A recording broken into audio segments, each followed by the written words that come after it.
If you look at the history of the Prophet did da'wah whether in Mecca and Medina. For instance, the Prophet did da'wah in Mecca for 13 years and in Medina 10 years. And the Prophet actually did the da'wah in his whole life for about 23 years. If we look at what the Prophet did when he was doing da'wah in Mecca is sort of diverse community that come from different backgrounds. Yes. If you look at the companions of the Prophet were not Arab people only. We find a lot of companions from different ethnicity or different backgrounds, different countries. We have, for instance, Salman al-Farisi. He was not Arab, he was a Persian. And also we have the most one of the most famous companions of the Prophet by name Bilal ibn Abi Rabah. He was an African from Ethiopia. And also we have the companion of the Prophet who was from Roman.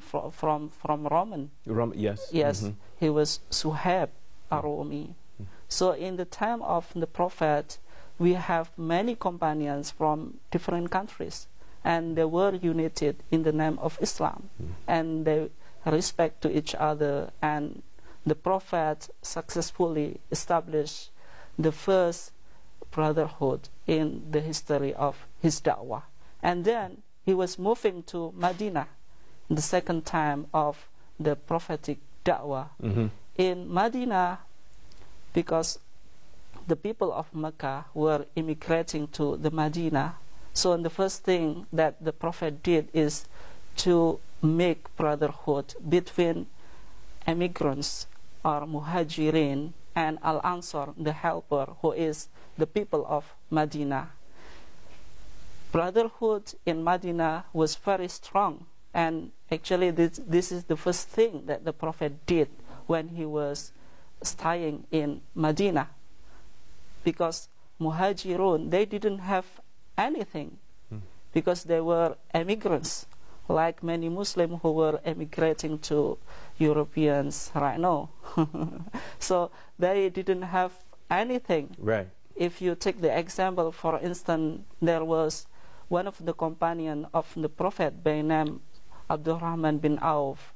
He was very rich person when he was at Mecca, but when he was immigrating to the Medina, he didn't have anything.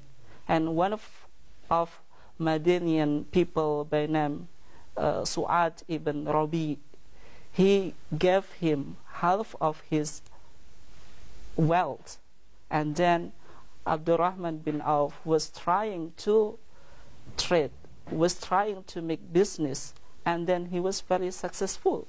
If you look at what was happening in this time, it's very amazing, because there were really brotherhood between muhajirin, or the immigrants, and al-ansar, the helper, who were the people of Medina.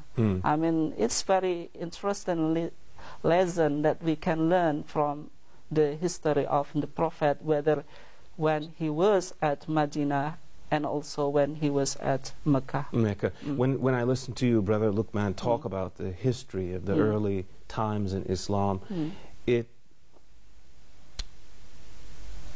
reminds us, it shows us that unity and brotherhood is an integral part to the success of Islam. Yes, and you know that actually in Islam there is no something that we call racism in Islam.